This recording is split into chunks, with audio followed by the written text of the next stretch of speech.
Hi, I'm Angelica Bell and welcome to the Royal Bank Business Show.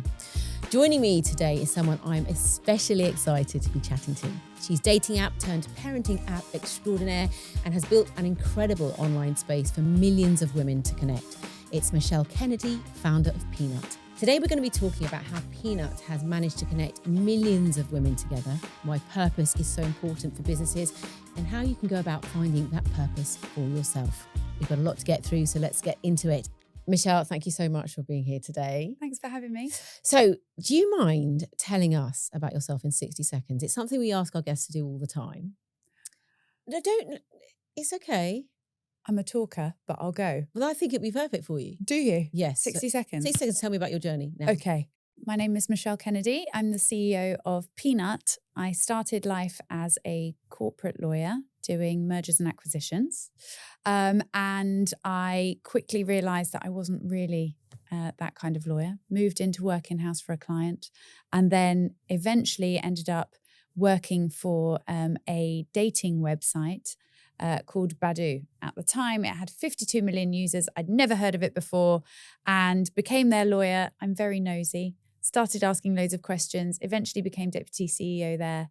And we, as part of my time there, we launched what became Bumble and then left and decided I was going to start my own business and started Peanut. And here you are. And here I am. Were you nervous to leave corporate life? It's a big step. It was a big step, but it didn't feel like a big step, actually, because it felt quite gradual. I think it went from I was working in a corporate environment and then I went to work for a client that I'd already been working on. So that felt quite a natural progression. Probably the biggest jump was leaving that client, which was in biotech, to go and work in tech dating, which was just not a thing at the time. I mean, dating online wasn't really what it is taboo, today. wasn't it, It really was. It was, people would go on morning TV and be like, they met online. So it was that kind of vibe. And also tech itself wasn't what it is today. I think Facebook had just opened an office in London and, there wasn't a scene as such. So that probably felt like a bigger leap, but, I loved it. But for that, no Peanut. So for anyone who hasn't heard about Peanut, let's explain what it is and what it does.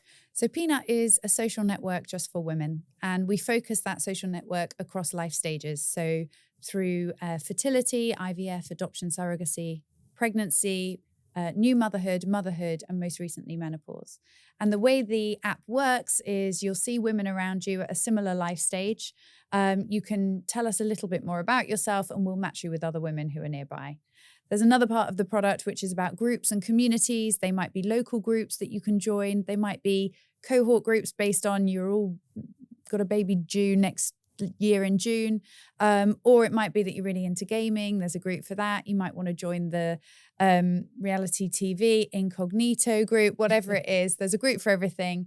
And then there's live audio, which is like this, but live that you can join in yourself. So women talking, chatting, experts sometimes coming in to talk about relationships or body issues or lactation or whatever it might be, and other regular women just like you talking about everything and nothing. So it's a bit like, a platform to get information that's relevant to you, or even a bit like the NCT model. It's exactly. But, this is about democratizing access to community, friendship, support. Not everyone wants to go through that model. Not everyone can afford to. And this is just about when you join Peanut, you're all there for the same purpose. There's no fear attached to it. There's no rejection element. There's no like, oh God, what if we don't get on? You're all there for the same purpose and you have already commonality because you've all made that decision. I need a friend or I need advice or I need support or I want to laugh or whatever it is. And it's a bit like that moment. We always used to say that you see someone walking down the street and their kid is like misbehaving and you smile at them because you're like, I got you. It's like that, but everywhere, about everything, all in one app. Just a really big community of women who have all got your back. And, we all need that. Mm-hmm. So true. But why Peanut? Because when I was pregnant with Finn, I'd read somewhere that it was the size of a peanut. So that's it. It's named after him. The name stuck. He was always Peanut. Where did you acquire those skills to be able to set up Peanut? Definitely being a magpie, just taking the shiny bits of what you understood and started to understand the components of what was working was a large part of it. I also, I like the theory. I like to learn. So I am like always learning, watching, understanding, why did you change that in the product? What did that do? Why did retention drop there? What can we do to change it? Like I was that person. And so was always kind of gathering these data points, not really sure actually what I was doing. It was just there. And even now I'm still drawing on a lot of that knowledge. And, we're many years on and things have changed, but I'm still drawing on a lot of it. And like you said, you like asking questions, which I think is just sometimes a basic skill that lots more people should use, because you'd find out so much more and then you'd know what to do. It's so true. There's a feeling, I think, a lot that you're meant to know. You're not meant to know anything, actually. People love to tell you. If you ask questions, people love to share. They want to show you what they know, but they also want to kind of be part of teaching you something. So it's good for them and it's good for you. So it's definitely a skill you get as a lawyer, definitely, because you're always trying to fact find and understand. And it's, put me in good stead. Well, the platform Peanut has made a difference to so many millions of women. I know people who use it and they love it. Mm-hmm. I know you're expanding. It's really, really exciting. But did you realise it would give so much purpose to other people? Or did you just think, I think this is a good business model? Do you know, I'll be completely honest. I thought it was a good business. At the start, this was something where I thought, this is a market. The market's a huge opportunity. Women are responsible for 80% of household spend. Women who are mothers are dominating in terms of that household spend. I think I can build a business that's better than what's out there right now. And that was it. What I never expected, I think, at that moment was everything that came with it. That really what started as this business, which is an amazing business, it became a vocation because we're changing women's lives. And, you get up every day and that what you're building is going to have an impact to make that woman feel able to talk about her IVF journey or her recent baby loss, or to enable that woman to say to someone, have I got dementia or is it perimenopause? Or to enable someone else to say, actually, I need to talk to my boss at work about flexible child and working arrangements and I don't know how to do it. Has anyone else been through that? Or just to say, have you seen this meme or whatever it is, to help women find connection and support and feel safe and feel normal and feel heard is like, it's the greatest privilege of my life. So your business evolved on two different levels. Definitely. This has been something, and again, I have to say it's hard and you make mistakes along the way. We still make mistakes every day, but it's evolving in a way that I know how important it is to listen to the women who use Peanut, to try and build for the women who use Peanut. It's a huge responsibility. I've got millions of women and I can't let them down. And what we're building for are global issues that affect women. Yeah. Like this is not just specific to the US and the UK. These are global problems. And even just to have a tiny part in giving women routes to change, to amplify their voices is just a huge honour. We're listing all those amazing things that you do for women, which is vital. And also you had your finger on the pulse before, women were allowed to feel proud to be a mother and work at the same time. Do you think that other small brands who don't have a purpose are at a disadvantage, or it doesn't matter? It just depends on what you're trying to seek out or what you're trying to do. I think it's about you and your personal mission. And it doesn't matter if it's solving global problems or if it's solving a market need. If that's driving you, you have to find that purpose. And I think that's what drives business forward. Mm-hmm. Having the ability to focus every day on what is it that I'm getting out of bed to do today? Is it worth the sacrifices that I have to make? Because there are many. Is it worth some of the challenges that I'm going to face?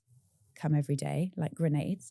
Is it worth going through all of that to get to where I'm going? Because, you have to be able to deal with all of that and keep going and keep your team motivated and keep your board excited and keep the market excited. So it doesn't really matter if it has purpose, if the purpose is your purpose, like there's an alignment. Yeah. And even though your business is purpose driven, you just alluded to the fact that you still have hurdles that you have to jump over. I mean, every day. Where do I start? Even this week, there's been so many. Really? Oh, yeah. And it happens all the time. And sometimes they're big and sometimes they're small. And, you know, I constantly feel like, you know, I'm dodging things.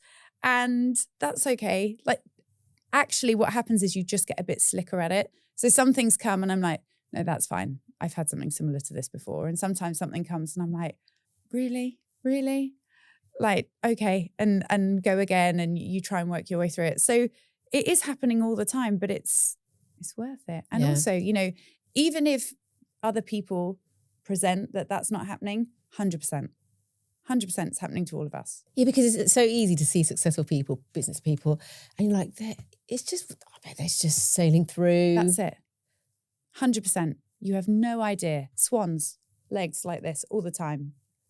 All the time. It's definitely happening. And actually, you know, in the same way that Peanut is legitimizing so many things to do with womanhood, we have to legitimize it for business as well, right?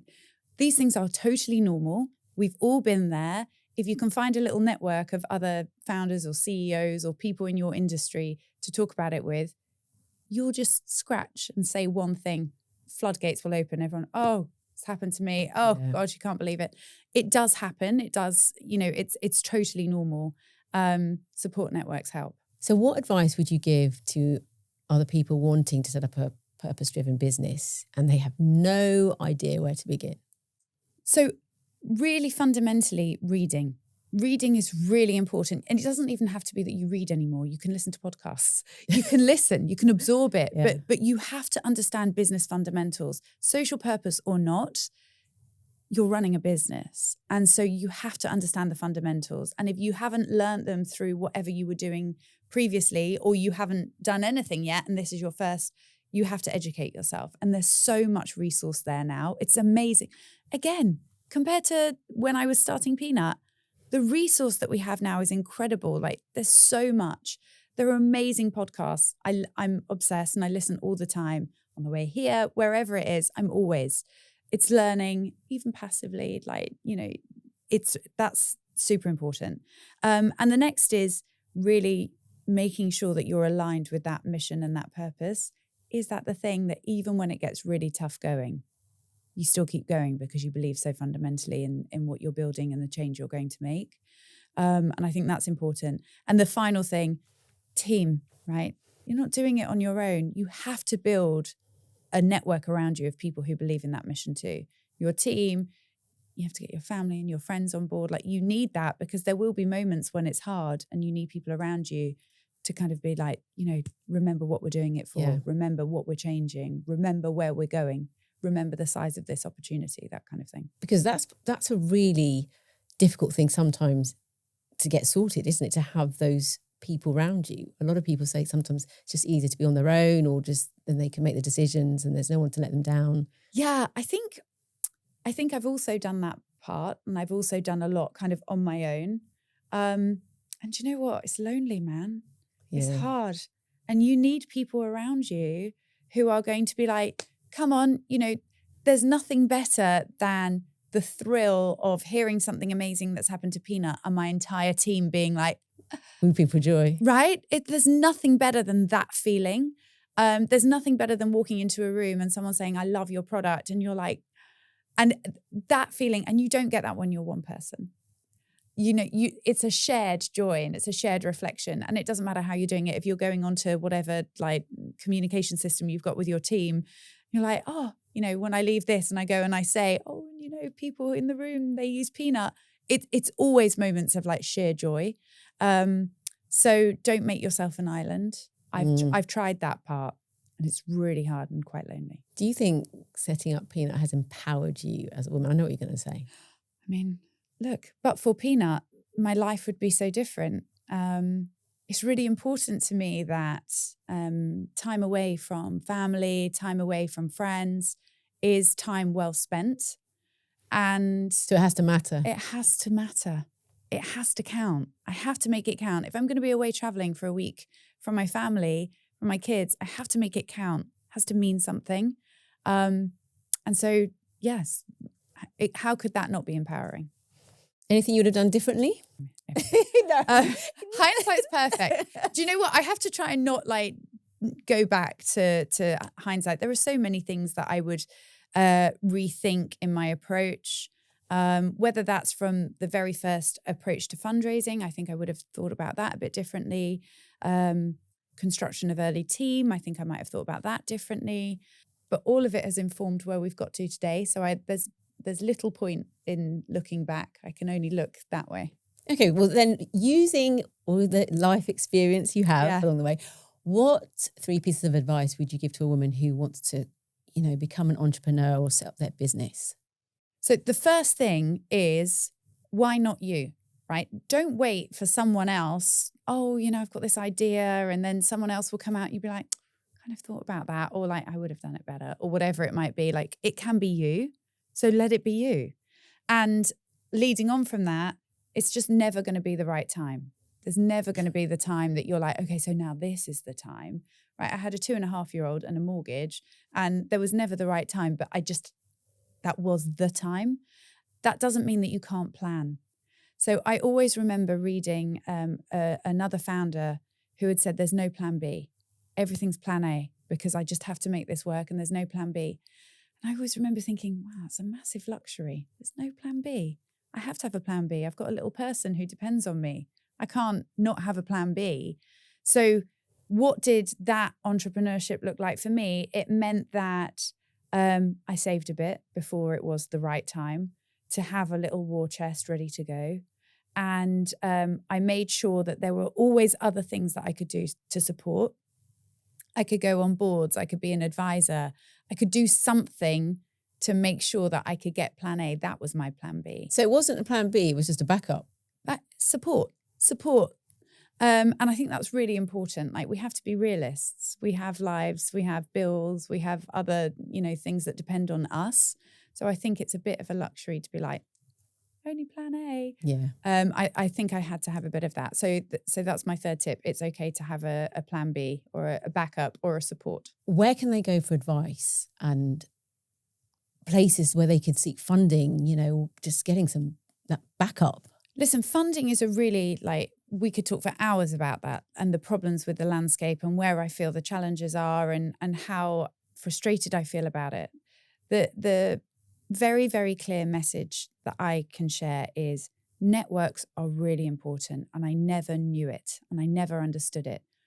Since the beginning of time, men have been creating networks and support networks. And within those networks, they share information, they share knowledge, they share recommendations, and they share money. And we really haven't ever been let into that little secret, but it's there and it's happening. And therefore, we have to create our own networks of brilliant men and women, by the way. But we have to create networks. And that might be someone that you used to work with. That might be the partner of someone you used to work with. That might be the person like in the playground. It could be anyone. But those little moments of connection will come back. And you will at that moment be like, oh, wait, actually, I think that person said that they do angel investing. Maybe I can speak to that person for advice, whatever it is. So I think that's really important. Start building your network today, now. Go and do it now. And that's a bit like what Peanut's based on. 100%. Absolutely. Networks, community, bringing people together. Helping each other. Support. I can go off on one now, but the oldest, please do. The oldest social networks are based on mothers. Like, we could make or break someone's business, right? You needed a builder, you asked mum. You want a matchmaking service, mum can put people together. Women are really good at it. We just were never told that it applies in these other circumstances. Yeah. So do it today, do it now. Think about your network. Go through your phone book and start thinking, oh yeah, who was that person again? And start thinking about that part. There are amazing angel syndicates now. I think it's more prevalent. I think it's cooler to be an entrepreneur. I think it's more talked about to invest.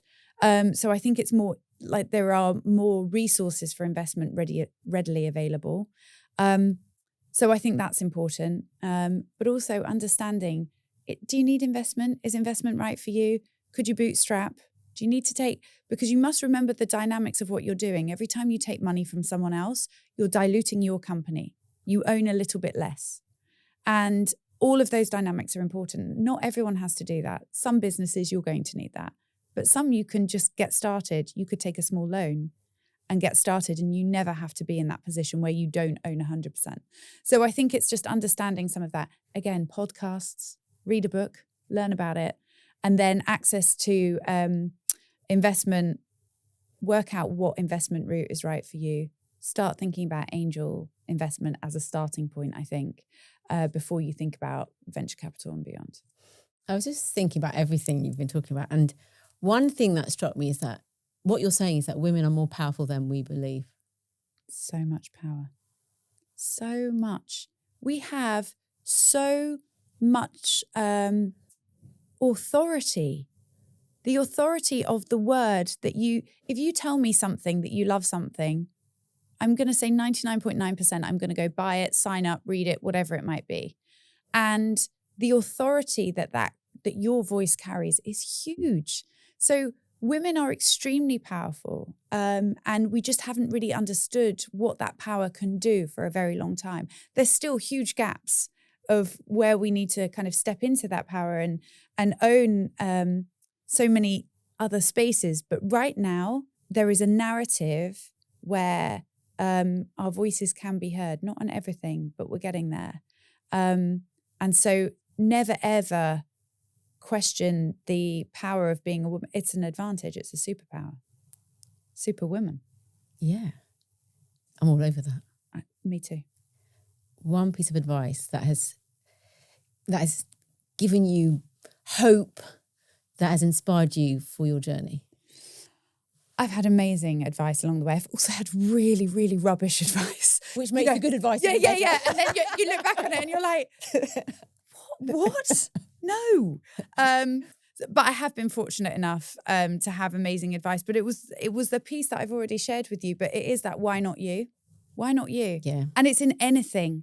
It can be, I was talking once about investment and landscape and whatever. And honestly, someone was like, so why don't you invest? I was like, yeah, actually, why aren't I investing? Of course I'm going to do that. So always. Why not me? Why not me? Why not you? Actually, I'm about to put my cape on. I love it. Superpower cape. Love that. Oh my goodness. Thank you. Thank you. Thank you very much for having me. Oh, Michelle, thank you so much for joining me on this episode. And thanks to you for listening. Remember to hit follow and subscribe so you don't miss out on hearing our incredible guests still to come. And if today's episode has inspired you, head to our website to find more insights and potential solutions that could help you take action today. Until next time.